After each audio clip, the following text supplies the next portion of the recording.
Welcome to the Cash Flow Project Podcast. Are you looking to better your financial situation by increasing your cash flow? Too busy to hunt for real estate deals or don't know where to start? Then you're in the right spot. Join us as we dive in and talk about investing for cash flow using multifamily real estate.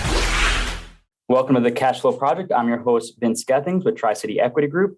Today on the show, we have Robert Preston.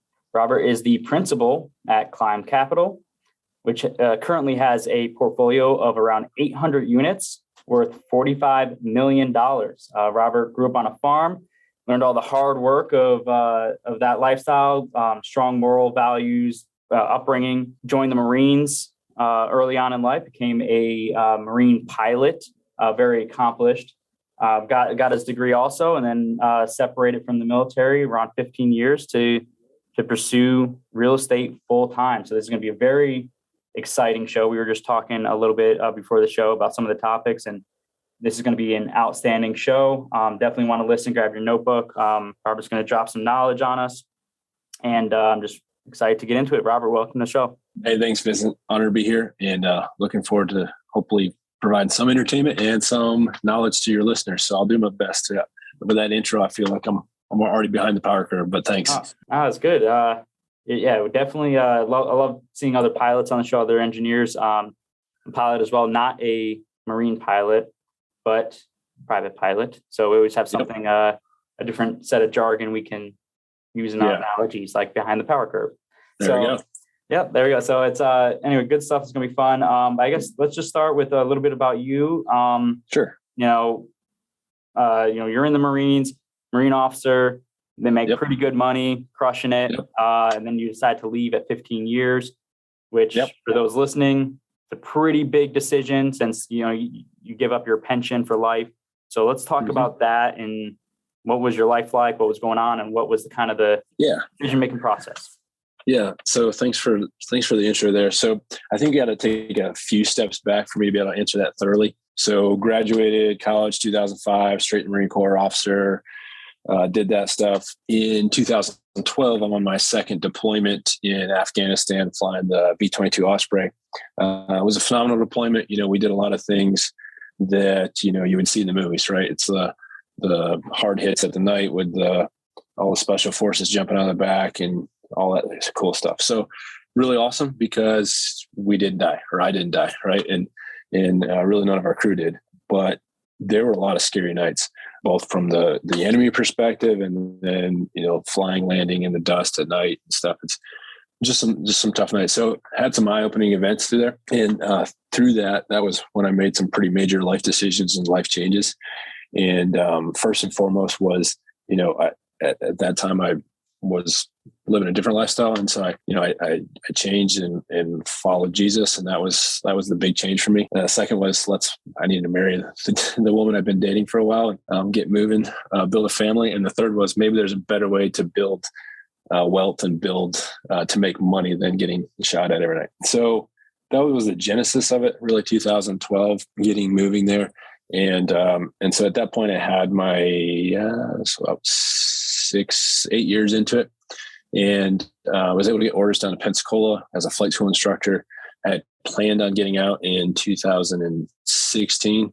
I actually, when that time came around, there was a bit of a pilot shortage. So Marine Corps offered a 3-year continuation to allow me to stay there. So that was a long way of saying, what is the reasoning? There in 2012, right, I did a lot of introspection. But one of the things I did was also I did some math, and I sat down and said, okay, what does my life look like if I do exceptionally well in the military and I reach, the rank of general, right? What's the pay scale? What's that look like? What's the benefits? Which is all public record. You go pull it up and you look at it. And to be honest, I was like, that's not that much. And it's like, okay, well, what's the math by, just do okay. Probably retire as a lieutenant colonel. What's my pension look like? What's the math there for the rest of my life? Okay. I mean, that's a sizable check if you add them all together. But again, is it really the lifestyle that, or the amount of money I wanted to earn? And so it was a bit of a math decision there as well, looking at it. And then you get to the point where you can exit, and it's is it 5 more years, which doesn't sound like a lot on the surface, but Vince and I were talking beforehand, that 5 years doesn't mean you get to do the same thing you've been doing for the last 5 years, right? Once you make that commitment and do that, then that probably means leaving your family again, probably means a lot more deployments. So I commend the guys who continue to do that, but it wasn't, it's not just 5 more years. So there's a lot of other things that come with that. And so I also just made a decision like I think I can do way better on my own financially. I have family now, I have kids now, I've built roots now. It's a little bit different going on deployments as a single guy than it is there. And so it really wasn't a hard decision for me, to be honest. I just said, hey, let's cut the cord and go. Yeah, absolutely. Very, very amazing. Thank you for, all those nights that you spent over there. Being the Air Force, especially aircraft maintenance, I didn't do a whole lot of time outside the wire. The planes would come back and we fix them and they go out again. So yeah, your life was definitely a lot more eventful than mine, your career there. So definitely appreciate that. One of the things when I got out, I did the exact same math that you did and kind of opportunity cost of in versus out. And one of the eye-opening things, and this isn't just for military, but anybody in kind of a corporate environment that has a pension kind of looming over them at 20, 30 years and the golden handcuffs, what I did was, I figured out, what's the pension worth, monthly payments, added them up to whatever, from that time now to time, whatever, 60 or something, or 65. And then looked at that number and I was like, wow, I took it as like a challenge. Like, I'm pretty sure I can get that number in like 1 or 2 years if I hustle. And that's the way I approached it. And I'm on I just got out. Data separation was November 20th of 21. So I'm freshly out. And before this year is over, before 2022 is over, I'm going to make up that full sum of what those pension payments are, Dude, from time now to time. Yeah. So I took it as a challenge. And if you're motivated and you have, the education behind you, you realize that gap is not that much to catch up. Like I said, if you got the hustle. So that's the way I approached it. Yeah. Congrats, man. Thank you for your service and doing that.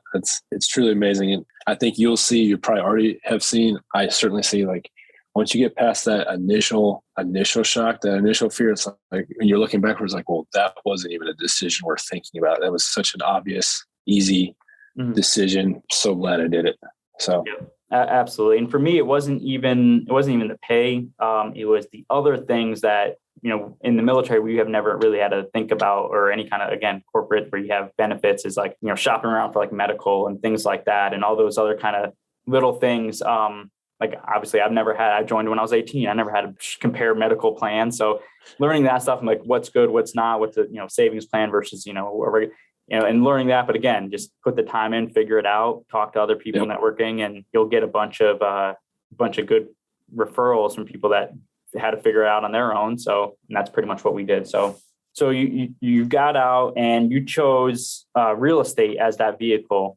Was it only real estate, or were you doing other things at the time? I've always been an entrepreneur. I'm, a deal junkie. So I've, while I was in the Marine Corps, I started a jet ski rental company that did not go very well. I grew up on a farm, and I didn't realize at the time that I was an entrepreneur then, or my dad was an entrepreneur, or a business owner. And really, he probably didn't realize it either.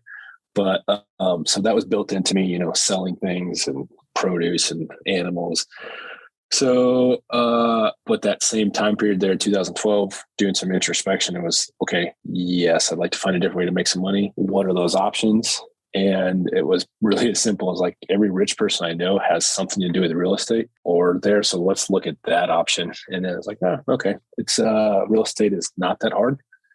You don't have to be that smart. You don't have to invent something. You don't have to be really that unique. Actually, you're probably better off to be as normal as possible. And like, okay, I can do that. So that's what it was. Nice. So what was your first deal, or your first couple deals that you think you're probably still in, right? When you started, or had you already gotten out? No, I really started. So I started investing in 2012. So, and I didn't get out the Marine Corps until the summer of 2020. So I'm only about a year and a half out as well. And so really, I leveraged that W-2 income, had a nice long runway of 6-7 years of knowing what I wanted to do. So I leveraged that W-2 income stability significantly. Started out wholesaling single family houses, just as stereotypical as you can imagine. And that led to flipping the houses. And then that led to, all right, this is a job. It's a lot of work. I need to find some passive income. I need to find, buy some rental homes. Luckily, again, it kind of sat down did the math there, and realized that I'd have to buy like 50 or 60 single family houses to get where I wanted to go. And I was like, ooh, that sucks. Driving down the street, look over to the left, there's a mobile home park. Like, dude, that's like a lot of houses all at once. So I started looking into that. So first commercial deal was a 16 unit mobile home park that we bought for $200,000, 75% LTV. So $50,000 out of my pocket. Me and my partner, Jeremy, at the time had a rent roll of $6,000 a month. Gross income was cash flowing like $2,000 a month. We bought it for a $50,000 investment. So that got me hooked pretty good. You start making a 50% cash on cash, like day one. They haven't all been that great since then, but yeah. So that was my very first one, 2015, small mobile home park. So you went from, I guess one of the things I want to touch on is like, you started wholesaling at what year? Beginning of 2013. 2013. And then you bought your first commercial in 2015? Correct. So 2-3 years, something like that.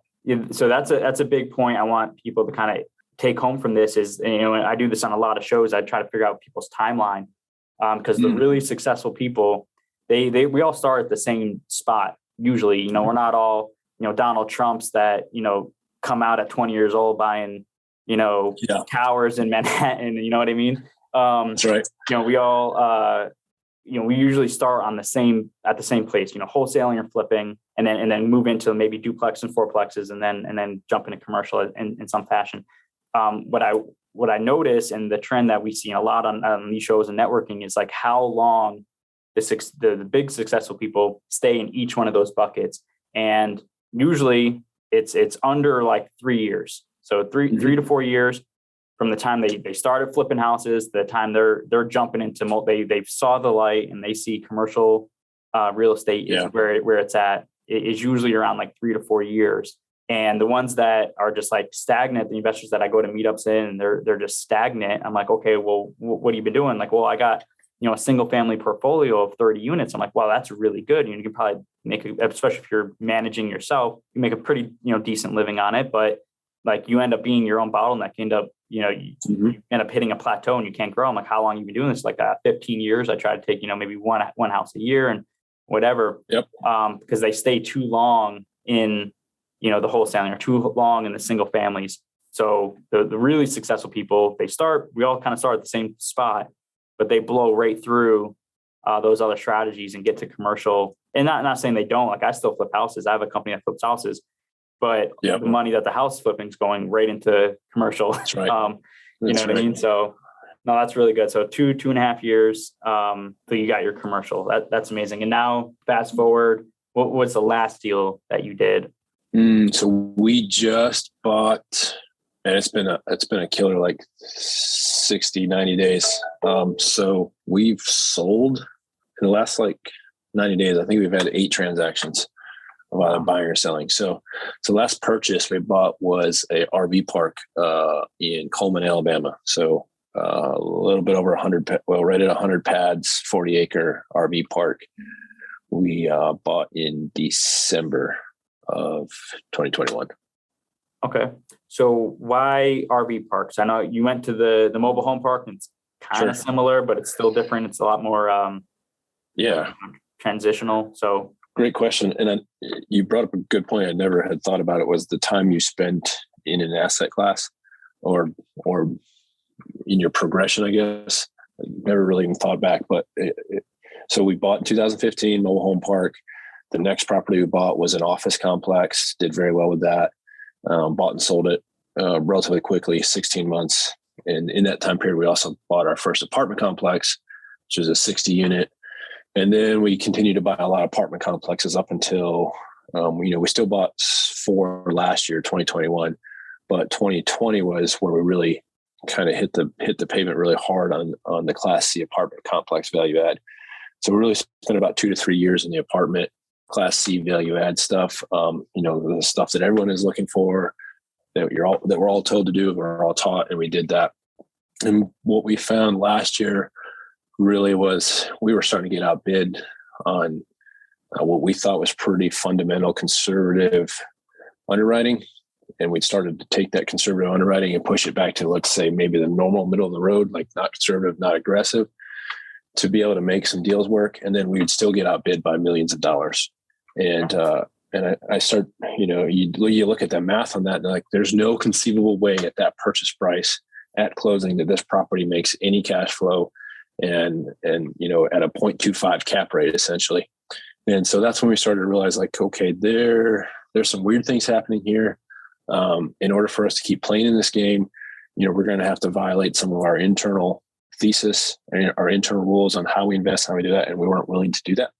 We had bought sort of by accident, a couple hybrid RV parks / mobile home parks in the process and saw how well they did and the flexibility gave us. And so we said, well, hey, apartments are probably overpriced and overheated for the most part. We saw that trickle into the mobile home park industry. That's happening right now. Those prices are going way up. There's very little cash flow left on a lot of those, institutional grade type deals. And no one's doing this in the RV park industry. There's a ton of cash flow. There's still a ton of opportunity. There's a lot of off-market deals, leveraging those wholesaling skills that we used to have. And to be honest, it's just a lot more fun. I've got a big RV. My family loves RVing, so half the time our trips are, the kids think they're on vacation. I'm working or searching for properties. And I go visit a property, kids are hanging out in the pool and playing on the playgrounds and doing that type of stuff. That's a lot more fun than going to your Class C apartment complex and handing out evictions. So we made a pretty hard pivot last fall and really this year. And we will still buy mobile home parks. We will still buy apartment complexes if the numbers make sense. But in the meantime, we're going to probably, our goal is this year, 65 million in RV parks that we're looking to purchase this year and operate. So that was a long answer to your question, but that's the why and what we're doing. Love it. So a lot of it in, our company as well, Tri-City, we're doing a lot of different, same thing. We, the C-class value adds and even B-class they're so overheated. People paying 5 caps, 4 caps for something built in the 70s. Yeah. That needs, all the plumbing redone, all, new, a whole bunch of CapEx stuff done. And just, it's not penciling out. Doesn't make sense. And, we're losing the last 3 deals we put offers on. We made it to best and final. And we were losing, one of them was $500K hard day one. Another one was $1 million hard day one. And I'm just like, and on the crazy one on the $1 million hard day one, that was fire damage. There was 8 units down for fire and still undergoing the insurance claim. I'm like, dude, there's so many variables there. I'm like, these guys are just, they're crazy. So, that's crazy. But on the seller side, I'm pretty excited. So yeah, I just accepted a deal on a 116 unit deal that was very similar terms to that. And I'm like, no idea how you guys are going to make money. You want to sign that, put that hard money down day one. Here it is. It's yours. Let me know when closing is. So we're turning our portfolio as well. But, one of the things that we're trying to figure out, and the same thing you did, is, okay, once you get to a certain level in your investing, I guess, maturity, you start adding different tools to your tool belt. You start looking at different asset classes to try to find the yield that you need, one, to keep your business model viable, but also to keep your wealth growing, your cash flow growing, and your investors happy and keep them coming back if you are taking on investors. And, if it's not multifamily, your option is going to be, okay, well, you're just going to sit on the sidelines for a couple of years and wait for the cycle to kind of come back down and start consolidating and cap rates start expanding, or you're going to go get smart on other asset classes. So I see a lot of people, last summer, a lot of people are going to the short-term rentals. A lot of people are going to the RV parks, the mobile home parks. The last couple of years got really big because they saw the writing on the wall there is that the multifamily, especially value add, was just so overheated. We need a pivot in order to continue our business model and continue our momentum. So that's awesome that you're right in there. You see the market, you see what the layout is, and you're pivoting. I like mobile home parks. I want to dig into that a little bit more because you said you had some pretty unique tax advantages in mobile home parks that a lot of people might not know about, or that aren't available in other things like multifamily, other commercial. Yeah. Or maybe to flip that, there's a lot of the tax benefits that are available on multifamily that people don't realize are also available for an RV park or mobile home park. Mhm. And there's two big differences. There's a big difference between a mobile home park, which we have a lot of those, and we did those, for the last 6-7 years, and then an RV park. But one of the things I'd like to point out that they both qualify and they both have really great, generally returns you can do cost segs on both. And so, when I started, it was like, well, there's no structure, there's no buildings to this park. How could there possibly be much benefit of that engineered cost seg, accelerated depreciation that I get on my multifamily? Well, I asked our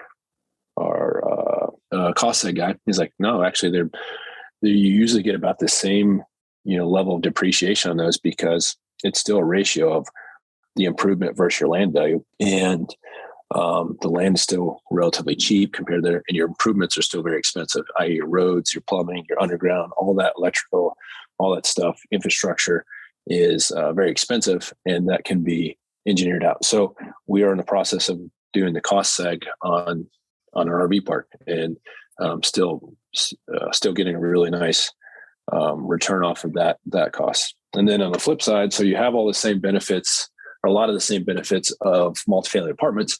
On the flip side, there's a lot of other things that we can take advantage that don't exist in an apartment complex. And one of those is the idea of a commercial vehicle. And so we put tiny homes into around 10% of our pads at each park as Airbnb. So now we have short-term rental income. So we're running that investment strategy in there. And those are technically titled as RVs, like a vehicle. And so that becomes a commercial vehicle over 6,000 pounds, which presently right now is 100% depreciation, first year, full write-off. And so we put a $70,000 tiny home in there that cash flows us about $1,000 a month. And we get 100%, we get $70,000 straight bottom line write-off on our taxes. So, you put 10 of those in a park, that's $700,000 a year, year one write-off. That wipes out wipes out all of your income, which is really nice from a tax perspective. That's amazing strategy. Actually, like two strategies kind of, Yep. rolled into one. You got the RV, standard RV. And what are those? Those go daily, weekly, or do you have like a different kind of a package, different options? Yeah. Again, that's one of the things so I'm a deal junkie. I love flexibility. I love trying to squeeze out every type of deal there. So in a single RV park, we'll have roughly 10% of the pads in cabins. So that's our Airbnb overnight short-term rental strategy. And then we'll probably run around 40 or 50% of the pads on a monthly rental basis. And this is your work travelers, traveling nurses, welders, or construction guys, and they're paying on a monthly rate. Mm-hmm. So that's good, stable monthly income. And then for that remaining percent, which is 40 to 30% usually of the park, that's the overnight and weekly rate. And those are your people traveling to and from, stopping overnight on the interstate, or they're just going on vacation, camping, cooking marshmallows for a couple of days with the kids. And so we've got 3 or 4 different investment opportunities or strategies all in this single park. And if the season changes or the area changes or the demand changes, it's really as simple as us just internally allocating more spots to one side or the other. So it gives us a ton of flexibility to keep, to mix the blend between nice, stable monthly income like you would get in an apartment complex, but also the high revenue, short-term rental, overnight retail type stuff of there. So I really like them a lot, if you can't tell. What strategies are you implementing in these RV parks to give you a competitive advantage over, other options? Are you adding different kind of amenities, or are you making it easy to use like an app platform, like an Airbnb or something like that, to make it easy to book? What's your strategy for that? Yeah. So what we are finding is there's a ton of opportunity there. It is not a institutionalized or consolidated industry at all. There are a few REITs, there are a few big owners, but nowhere close to the same ratio that you would find in other commercial grade investments. And so what that means is a lot of times we have an opportunity to buy a park off possibly the person who built it 30 or 40 years ago and who has lived there. And generally they're a little bit older in age and very little technology. And so you'll find these amazing places that have no website, no Facebook page, no Instagram, or if they do, it's like MySpace type quality web space and old pictures. And so purely upgraded marketing, using drones, using photography to make the marketing better it seems simple, but it's a big change there. Very few of them have online reservation systems. And so we have that very similar to a hotel, log on, find your spot, pay online. And so those are the obvious ones. In conjunction with that, most RV parks don't have cabins. And so we like to add the cabins.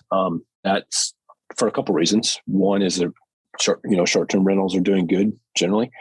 But the other thing that we found that's sort of not intuitive is I like camping. I have a camper. I have an RV. We go do that, right?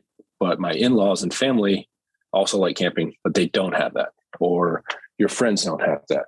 And so a lot of people like to vacation now together. And so if we can provide an opportunity for a person that doesn't have an RV to stay at the campground, i.e. in the cabin, and buddy camp or buddy vacation with someone like me who does, that provides a whole new opportunity of more customers because they can bring their friends or in-laws or grandparents or whatever the thing is. And so those are some real simple things that seem small and seem intuitive, but have made a big difference in how we can quickly turn around the success of a park. Love it. Okay. Well, pivoting, what obstacles have you faced through your investing journey and how have you overcome them? Time is always the hardest thing. So I would say my mental hurdle was the ability to use other people and being willing to let go of some processes or things that I knew probably, everyone, the saying is you want it done, do it done right, do it yourself. And so that's sort of how I was raised. And it's still a constant struggle for me to be able to say, I can hire someone to do this. It may not be done the same way I would like it, as best I could do it, or done the way I would do it. But so for me, that was a big mental hurdle, big struggle. And last year, we went from no employees, never having an employee, to now 7 full-time employees, just an investment company, and 10 full-time employees in the property management company, and that's growing by the month. I would say we'll likely probably be closer to 30 employees by the end of this year. And so, how did I do it?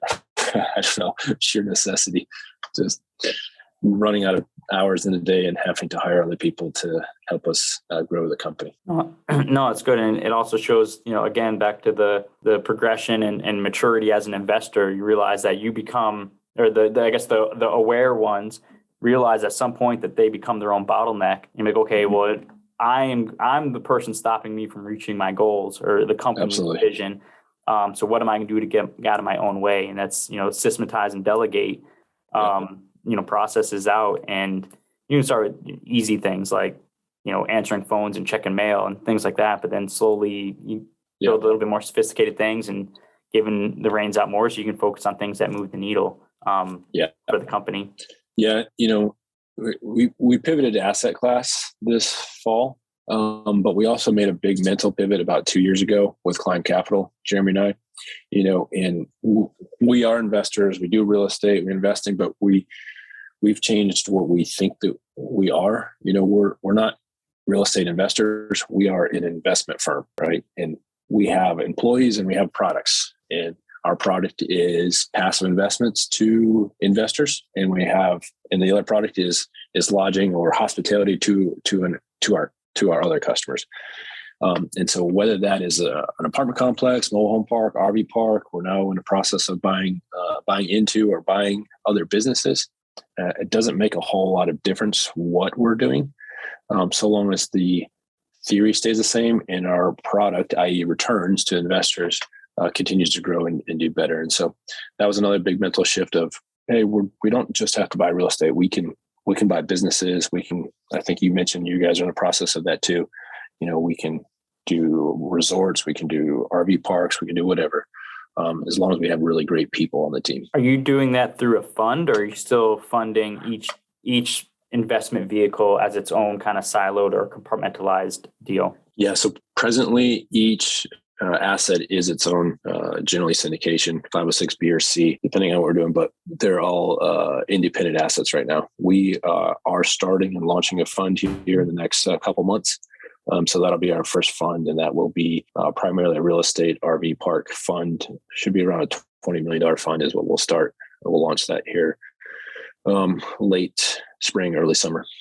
Outstanding. Again, and that's another thing that you see people growing in their investment. Okay, I need to increase my flexibility here. How can we do that? Start a fund. So we're also in that process as well. Awesome. To give us that flexibility. Ours is going to be multifamily and Airbnb, luxury Airbnbs, and we haven't dipped our toes into the RVs or mobile home parks yet, but just wait a couple of years and you can buy them for me. Yeah. Okay. What is the biggest mistake you've made since you started your investing career, and what lesson have you learned from it? I very early, and luckily this had nothing to do with commercial real estate and nothing to do with present partners or investors. It was just an individual flip deal I did. I partnered with the wrong person, and wrong ethics, wrong character, etc. And that ended up costing me, at the time was a lot of money. It was about $50,000 of theft and stealing and misuse. And so luckily that was very early. I learned the value of trust. I learned the value of looking at someone's life and understanding, okay, if they made all these other bad decisions, what would make you believe that they're going to be the right partner on this specific real estate decision? So that may sound kind of harsh, but yeah, if you got a track record of failed relationships and failed other things in your life, probably not the person to tie yourself together financially on a deal. And so yeah, that was my biggest failure at the time. It felt like it was crushing me. Felt like there was no way out of it. Like literally sick with anger and or regret, etc. But glad it happened then. Now it's much higher, much bigger numbers. Right? Yeah, now it's much higher. I have a much higher appreciation for people of character. Yeah, absolutely, and that's preach that a lot as well. When people start building their teams and people get their itis of they just want to get a deal, so they go to either friends or family or maybe a local meetup, and they're like, I got a deal. Who's got $100 grand to partner with me? And they don't know anything about this person, or even if it's friends or family, they don't know what their financial savviness is, and they're just looking somebody that has capital to partner. I'm like, that's the worst thing you can do. It's gonna end badly. Like you and I, we have to have the character and the fortitude to say, no, I'm sorry, this is not the right investment for you. I can't take your money. And I turned down a $500,000 investor 2 days ago, and it was not because of his person, but just financially, the way that he had aggregated that money, it wouldn't have been a safe way for him to reinvest in a long-term investment. And so, yeah, it's a great point. I think in the beginning you can make some dumb decisions because you don't realize there's better opportunities out there, or that you should pass on an opportunity. Yep, absolutely. Patience. All right. Well, that's the end of the main part of the show. We're going to transition over to the fire round. I don't know if you have any last bit of comments or advice before we switch over there. No. All right, let's get into it. Ready? What is the best book you recommend other than Rich Dad Poor Dad? Other than Rich Dad Poor Dad. Why didn't I say that? Because we hear it a lot. I know. Yeah, actually, it's what got me started, to be fair. I love Orrin Claff's Pitch Anything. Great book. Great book. Yeah, and then follow-on. I don't know what this follow-on book was called, but that's a good book. Flip the Script. Flip the Script. Love that. So two great books. I got Flip the Script. Flipped through it, and I haven't actually read it yet. But the Pitch Anything is really good, especially if you get the Audible version. It's pretty Audible all the time. Yeah. So it's like I'd put it up there with like the Audible version of like how like the 10x rule is way better on the audio versus the hard copy. And Extreme Ownership is another one. It's more of a production on audio. Yep. So yeah. Love it. David Goggins' book is another good one. The audio is it blows the hard copy out of the water. That you can't hurt me. Good stuff. Anyway, what is your superpower? 6'4", reaching high. Pretty things. Good. I don't know. Rugged. No, very manly beard. Kind of making manly beard. No, I think I'm generally really good at listening to people and hearing what's really behind what they're saying. So some active listening, empathetic listening. Yeah. Good stuff. Generally. Sometimes I don't, but I try to. And what was the biggest lesson you've learned over your career? I know we kind of already touched on that, but I don't know if you have anything else. I think that so that was the mistake, and that was a big lesson. But really, I would say I've really found out the last couple of years that what we think is limiting and is unattainable, really just a couple of years later, you look back like, man, that was like cakewalk stuff. I could have done so much more. And so I think right now my biggest lesson is that, set your goals, set the team in motion, start taking steps every day, and shoot a lot higher than you think you can go. Yep, absolutely. Good advice. For the busy working professional who's working toward financial freedom themselves, what advice or tips do you have? Send me your money. No. Send Climb Capital. Invest. Send Climb Capital. I think it is really define what you're looking for. The old adage is, if you're a hammer, everything's a nail. And so I'm an entrepreneur. You're an entrepreneur. And so I have the tendency to think that everyone should be an entrepreneur, and that everyone should leave their job and start their own business and do that. And that's not really true for most people. And so, however, it is important to take a step back and say, from your investment perspective or your job perspective, what are you trying to accomplish? And that should have a number tied to it, whether that's a gross number or a monthly revenue number. And then start taking steps to do that. Have the realization that most of us are not going to earn that number. Meaning you're going to have to find some type of side hustle, investment, passive investment, active investment, whatever it is to get there. It's not going to be getting a 3% raise on your paycheck every year. That's not going to cut it. So take the time, think about it, put it to a number, and figure out how you're going to do that. Yep. How and then who is also, that was like a big level up when I read the, what was it? Who Not How? Yeah. Who Not How. Yeah. Book was just like, it's always been how can I do this? How can we do this? And that's very empowering. But then once you step it up to like, okay, how am I going to do this? And who do I need to help me accomplish this? And that's like, there really is no excuse. Like all limitations are gone. All roadblocks are gone. Once you start looking for the who, because like somebody's done it. You're not the first person in the world to ever do this thing. Go find that person. Get some coaching. Get some coaching, partner with them, do whatever you can to add value to them. So how and who, great advice. Well, that's all I have. How can our listeners reach out to you if they're interested in continuing conversation, ask follow-up questions, or have questions about Climb Capital? Yeah, thanks for the pitch there. So Climb Capital, www.climbcapital.com, CLIMB capital.com. On the website there's a in-doc page, info@Climb Capital, on Facebook, YouTube, Instagram, all that good stuff. Reach out to us. I got a calendar link, set up a 30-minute meeting. If you're in Pensacola, stop by, bring me some donuts in the office. We'll chat, whatever. Pretty flexible there. So climbcapital.com is probably the best place to start. Outstanding. Well, thanks for coming on the show. It's been outstanding conversation, and look forward to talking to you again at either another show or some of these conferences that happen. Excellent. Well, and thanks for being a great host. It was a lot better than some of them. So thank you. All right. Good to hear. I'll remember. All right. Take it easy. And that was an awesome show with Robert. Tons of information. I love how we're starting to see a solidified trend of, really successful operators and investors, of the trend that's happening and like their progression. It's starting to get very consistent of, how they start, how long they stay in each asset class, how they see opportunity and evaluate opportunity cost of different investments, and how they pivot when the market changes. It's all very familiar with the best in class operators. Robert and his team, right on par with the other guests we've had and other people we've networked with. So this show was definitely phenomenal. I love his comments on RV parks. So one of the ways that Climb Capital has pivoted. So definitely, if that's something you might be interested in, obviously RV parks can be a lot more active than, an apartment building or something like that. But maybe you can get into a passive vehicle for RV parks, or maybe you have the bandwidth to take on an RV park personally, or similar type, more active investment, more of a business at that point than it is.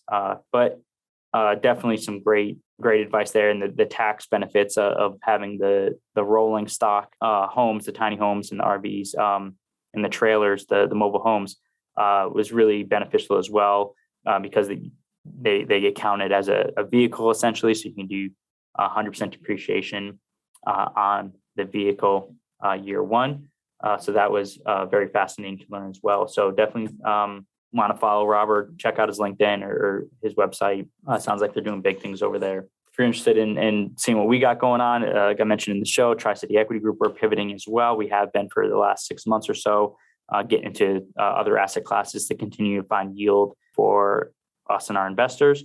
So we have some good strategies and some very interesting and explosive stuff happening in 2022, 2023.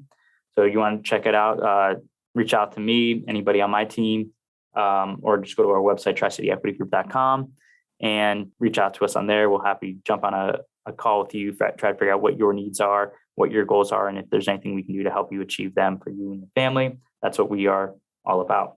If you like this show, please give us a good rating, share it with your friends and family, or anybody that might resonate with this show that maybe has interest in mobile home parks or RVs. We're trying to grow the podcast, grow our community. So we definitely appreciate that.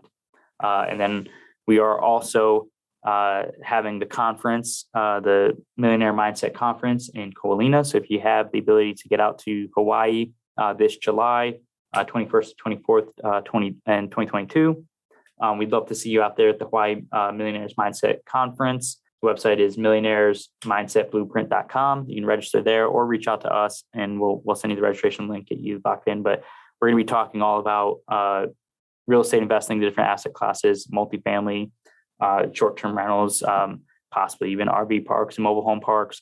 We're going to be talking about acquiring businesses and scaling businesses, either franchise or ground up. We're going to bring all of our advisors in as well, legal advisors, tax advisors, consultants that help us build our companies. We're going to make them available for anybody that shows up to the event as well. And they're going to speak on their area of expertise, maybe some crypto stuff too. We haven't decided yet, but it's going to be a lot of fun.